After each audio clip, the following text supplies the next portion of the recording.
नमस्कार दोस्तों आज जिस स्टॉक की मैं चर्चा करने वाला हूँ वो इसलिए हो रही है क्योंकि निवेशक जो हैं, खास करके कहना चाहिए जो मेरे व्यूअर हैं, उनको राजेश एक्सपोर्ट में वापस से, जी हाँ मैं वर्ड यूज़ कर रहा हूँ, वापस से बहुत ज़्यादा उत्सुकता जाग गई है। रीज़न ये है कि अगर आप देखेंगे तो बीच में आपकी स्क्रीन में अभी दिख रहा होगा, आप देखें, ये आप देख रहे हैं, ये जो जंप आया है, ठीक है, वापस से एक शानदार जंप इसमें देखने को मिल रहा है। और ये जंप कितनी अच्छी है अगर मैं आपको बताऊं प्रिसाइसली, आप देखें ये तारीख है 9 जुलाई की, ठीक है, 286 1 मिनट, बल्कि थोड़ा नीचे चलते हैं, 286 9 जुलाई, और ये देखिए ये है आपकी 10 जुलाई। मात्र एक दिन के अंदर 13% से ज़्यादा का जंप स्टॉक में ऑलरेडी आ चुका है। बल्कि अगर एक दो दिन और मैं आपको लेके जाऊं तो आप पाएंगे कि 14% से ज़्यादा का जंप है मात्र 2 दिनों के, मात्र एक दिन के अंदर, ठीक है। तो ये जैसे ही 14% का जंप आया, वापस से रिटेल निवेशकों के कान खड़े हो गए और उनको ऐसा लग रहा है कि क्या वापस से एक खरीदारी का मौका आ चुका है राजेश एक्सपोर्ट्स में। देखिए, राजेश एक्सपोर्ट में मैं तभी वीडियो बनाता हूँ जब जो आप कह सकते हैं जो क्वेरीज हैं वो बहुत ज़्यादा ना हो जाए। लास्ट टाइम राजेश एक्सपोर्ट में मैंने वीडियो तब बनाई थी जब इसके Q4 के नंबर्स आए थे, और अब वापस से बना रहा हूँ जब ब्लॉक डील, जी हाँ, खबरें कई जगह से आ रही हैं और कमेंट सेक्शन में आ रहा था कि क्या कोई बहुत बड़ी ब्लॉक डील्स हो गई हैं और क्या किसी बड़े फंड हाउस ने इसमें एंट्री की हुई है। तो ऐसे तमाम सवालों के जवाब इस एक वीडियो में देने की कोशिश करूंगा। और देखिए, कुछ अन्य चीज़ों के ऊपर भी चर्चा होगी, क्योंकि एक और आर्टिकल के हिसाब से बताया जा रहा है कि राजेश एक्सपोर्ट्स उन चुनिंदा स्टॉक्स में से एक है जो अपनी इंट्रेंसिक वैल्यू कह लीजिए, या अगर आम भाषा में बात करें जो उनकी ओरिजिनल वैल्यू है, वहाँ से मोर देन 30% डिस्काउंट में मिल रहा है दोस्तों। लेकिन आगे बढ़ने से पहले, अगर आप इस चैनल पहली बार आए हैं, प्लीज़ प्लीज़ प्लीज़ सब्सक्राइब का बटन ज़रूर दबाएं, वीडियो को अभी से लाइक कर दें ताकि यूट्यूब औरों को भी रिकमेंड करे। प्लीज़ चैनल को सब्सक्राइब इसलिए किया कीजिए दोस्तों, और ऑल नोटिफिकेशन को दबा दीजिए कीजिए ताकि तमाम जो भी मेरे वीडियोज़ आए उसकी नोटिफिकेशन आपको आए। और नंबर जब बढ़ते हैं दोस्तों सब्सक्राइबर के, तो मोटिवेशन मिलता है और भी अच्छा काम करने का बहुत ज़्यादा प्रोत्साहन मिलती है। तो अब वापस चलते हैं हम लोग राजेश एक्सपोर्ट की तरफ। देखिए, आपने ये तो देख लिया, ओके, और आपको किसने ये आप कह सकते जो ब्लॉक डील की बातें चल रही हैं वो भी क्या आपको बताएंगे। पिछले एक साल में राजेश एक्सपोर्ट ने सिर्फ और सिर्फ एक काम किया है अपने निवेशकों के लिए, वो है वेल्थ डिस्ट्रक्शन का। जी हाँ, ह्यूमंगस वेल्थ डिस्ट्रक्शन। और राजेश एक्सपोर्ट्स उन चुनिंदा कंपनीज में से एक है जो इतना बड़ा आप कहते हैं डिबैकल होने के बावजूद भी एनुअल रिपोर्ट आज तक इनकी बहुत समय से नहीं आई, कोई कॉन कॉल नहीं हुआ है कंपनी की तरफ से। मैं प्रॉपर कॉन कॉल की बात कर रहा हूँ जहाँ पर बहुत सारी क्वेरीज, बहुत सारे सवालों के जवाब एक्सचेंज हों। अब आपके कनपट्टी के ऊपर कोई बंदूक ही रख दे और बोले भाई तू क्यों नहीं कर रहे हो, आप क्यों नहीं कर रहे हो, आपको तुरंत आना चाहिए।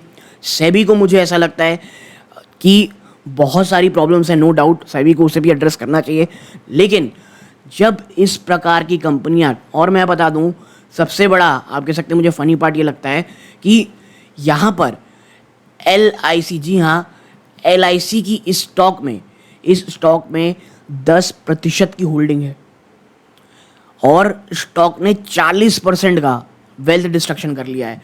अब देखिए, यहीं पे बहुत सारे इश्यूज आते हैं और आप भी मुझे कमेंट बॉक्स में बताइएगा कि आपको क्या लगता है फंडामेंटल और रिटर्न कैपिटल के ऊपर।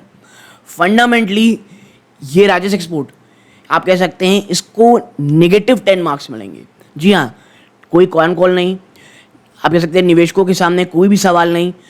जब बहुत ज़्यादा प्रेशर किया गया तब तो इन्होंने कैश फ्लो दिखाया, और पिछले काफ़ी समय से कहीं से कोई क्लैरिफिकेशन, कुछ नहीं। LIC को भी किसी से कोई मतलब नहीं है, निवेशक का पैसा डूबते चला जा रहा है, ठीक है।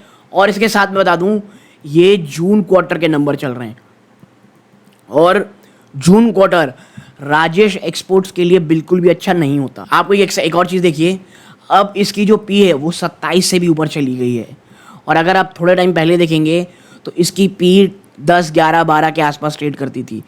यानी कि अब ये महंगा होता चला जा रहा है और ये इंडस्ट्री की पी के बराबर हो गया है। ये देखिए, अब भैया आप प्रॉफिट दोगे नहीं, लगातार गिरावट चलती चली जाएगी, कब तक आपको पी दिखाई जाएगी, ठीक है। तो अब इसका रिफ्लेक्शन आपको देखने को मिल चुका है, ठीक है। अब मैं आपको कुछ चीज़ें बताता हूँ कि मुझे राजेश एक्सपोर्ट में ऐसा क्यों लगता है?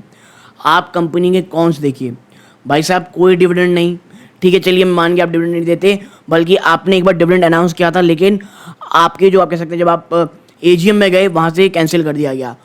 ये कितनी ज़्यादा डिसअपॉइंटिंग एम्बैरेसिंग चीज़ है, और कोई कहीं से कोई भी क्लैरिफिकेशन कुछ नहीं आ रहा है कि भाई हमने ऐसा क्यों किया गया। अब भाई सबको पता है कि कंपनी की हालत खस्ता है, लेकिन आप कुछ तो कॉन्फिडेंस दें, कॉन्फ्रेंस कॉल कुछ तो करें आप, ठीक है। सेल्स ग्रोथ बहुत पुअर रही है, टैक्स रेट कम है, इस सवाल का जवाब कोई नहीं दे रहा है। बहुत सा मुझे याद है एक समय कमेंट आए थे कि भाई ये जो स्पेशल इकोनॉमिक जोन है उसमें जो ये बिजनेस करते हैं इसी कारण इनका जो टैक्स परसेंटेज है वो बहुत ज़्यादा नीचे है, लेकिन आने वाले समय में जो इनका एसईसी में जो इनका काम है वो कम हो जाएगा। लेकिन मुझे ऐसी कहीं और रिपोर्ट मिली नहीं, बट कमेंट सेक्शन में आया था तो मुझे लगा आपके साथ शेयर करना चाहिए, ठीक है। इस अर्निंग में 242 करोड़ की, और ठीक है कंपनी की कॉस्ट ऑफ बोरिंग वो बहुत ज़्यादा हाई है। 3 साल से payout dividend payout has been low as 0.98%, यानी कॉन्स बढ़े हुए हैं और प्रोज वही पुराने घिसे पिटे हैं कि भाई डेट फ्री कंपनी है और प्राइस टू बुक वैल्यू से कम मिल रही है। अब चलते क्वार्टरली नंबर देखिए, अब आने वाले जून क्वार्टर के नंबर मैं आपको दिखाता हूँ। देखिए ये रहा मार्च का नंबर, उसके बाद आप देखें जून में, फिर आप देखें सितंबर में। ये तो आप कह सकते हैं एक क्लासिक केस है जब प्रॉब्लम आई थी। मैं चलता हूँ यहाँ पे, ये देखिए मार्च के बाद जून में कमी, फिर ये दो देखिए सबसे अच्छा क्वार्टर मार्च, फिर जून में कमी, ठीक है। ये जून और जो सितंबर है ना, ये काफ़ी कह सकते हैं प्रॉब्लमेटिक रहता है, लेकिन पिछले कई सालों में, पिछले 2 साल के अंदर तो एटलीस्ट मैं कह सकता हूँ ये जो नंबर्स हैं ये लगातार गिरते दिखाई दे रहे हैं, और जो मार्च का क्वार्टर होता है वो सबसे बेस्ट होता है, ठीक है। और आप देखेंगे तो मार्च दर मार्च में तो ये बहुत बड़ी गिरावट थी, और मैं इसीलिए आपसे कह रहा हूँ आपका जून का क्वार्टर सबसे ख़राब नंबर्स होते हैं, अप्रॉक्सीमेटली जून और सितंबर एक वीक नंबर्स होते हैं। और ऐसे में अगर आप एक बहुत बड़ी पोजीशन कर रहे हैं, ये एक ह्यूमंगसली रिस्की काम है। और इतना ही नहीं, मैं अगर आपको दिखाऊं जो लोग बात करें कि ब्लॉक डील हुई है, देखिए ट्रेड्स तो हुए हैं, आप देखें बल्क डील बात करें, ब्लॉक डील नहीं करना चाहिए, बल्क डील एक सही बात रहती है। 10 जुलाई 2024 की बल्क डील की बात हो रही है, एग्जैक्टली 3 दिन पहले की। ग्रेविटॉन रिसर्च कैपिटल एलएलपी ने आप देखें 318 के प्राइस में बाय किया और सेल किया है, बस ये रही क्वांटिटी। और यही कारण है कि आप जो वॉल्यूम्स में आपको एक बड़ा शार्प जंप देखने को मिल रहा था वो इसी कारण था, ठीक है। लेकिन भाई साहब ये तो बाई सेल हो गया अब आगे, और यही कारण है कि वहाँ से वापस से राजेश एक्सपोर्ट आपको वीक होता हुआ दिखाई दे रहा है। तो अब वापस से खबर क्या आती है कि भाई 301 बड़ा सपोर्ट वापस से बन चुका है, और एग्जैक्टली कब हो रहा है, जब क्वार्टरली नंबर्स आने शुरू हो गए। और अगर जून क्वार्टर से पहले थोड़ी बहुत जंप आपको इसमें स्टॉक को बढ़ा दिया जाता है, फंसेगा कौन, आपके और मेरे जैसे रिटेल निवेशक, ये बात को अभी मत भूलिएगा। और इतना ही नहीं, अभी जो रिपोर्ट में आपसे कह रहा था कि भाई आपका जो राजेश एक्सपोर्ट है ये थोड़ा सा वैल्यूएशन वाइज भी बहुत लो है। आप देखें यहाँ पे लिखा गया है कि भाई देखिए राजेश एक्सपोर्ट ऑपरेट करता है इंडिया में, और किस चीज़ काम है, रिफाइनिंग, मैन्युफैक्चरिंग और होलसेल और रिटेल में of gold and diamond jewellery, various gold product, ठीक है।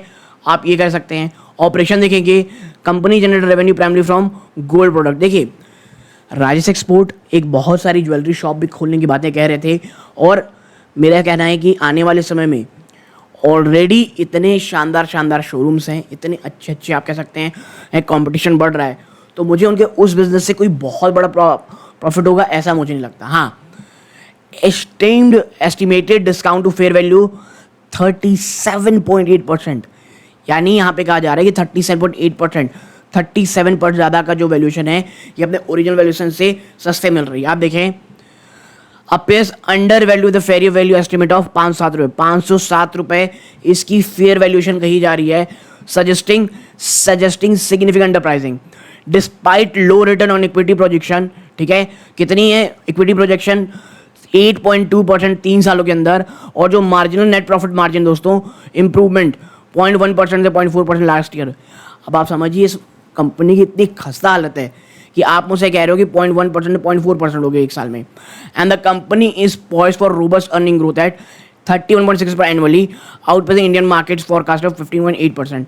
This financial trajectory coupled with its competitive pricing relative to peers underscore its potential as an undervalued stock based on cash flows. ये जो undervalued stock कहा जा रहा है उसके पीछे का कारण भी बताया जा रहा है इनका कैश फ्लोज, और ये वो कैश फ्लो है जो पिछले क्वार्टर में कंपनी ने देना ही बना कर दिया था। वो तो इतना ज़्यादा प्रेशर लगाना पड़ा, उसके बाद कंपनी ने कैश फ्लोज लाए। तो मेरा बस आपसे ये कहना है, फंडामेंटली ये एक हाईली करप्ट कंपनी है।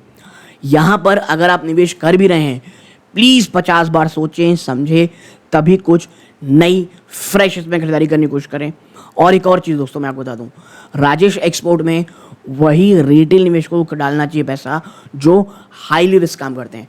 मैं ऐसा कभी किसी स्टॉक को नहीं कहता कि भाई इसको खरीदना ही नहीं है, ये तो कभी भागेगा ही नहीं, क्योंकि हमको पता है बाजार में जब लिक्विडिटी आती है या कभी कभी ऑपरेटर को स्टॉक चलाना रहता है, बीच बीच में स्टॉक 15-20% तो ऐसी रिटर्न दे देता है। और राजेश पिछले 1 साल के अंदर 2-3 बार तो इस प्रकार के जंप दिखा चुका है जो बहुत ज़्यादा फिनोमिनल रहे हैं। तो ये चीज़ अपने दिमाग में ज़रूर रखिएगा, ठीक है। But at the end of the day it's your money. बहुत सोच समझ के अपने फाइनेंशियल एडवाइज़र से सलाह लेकर के ही, खास करके ऐसे स्टॉक्स में अगर आप निवेश कर रहे हैं तो ज़रूर पूछिएगा। अगर आपको वीडियो अच्छी लगी हो, वीडियो को लाइक करके चैनल सब्सक्राइब जरूर कीजिएगा। ये इस वीडियो का अंत है। जय हिंद दोस्तों।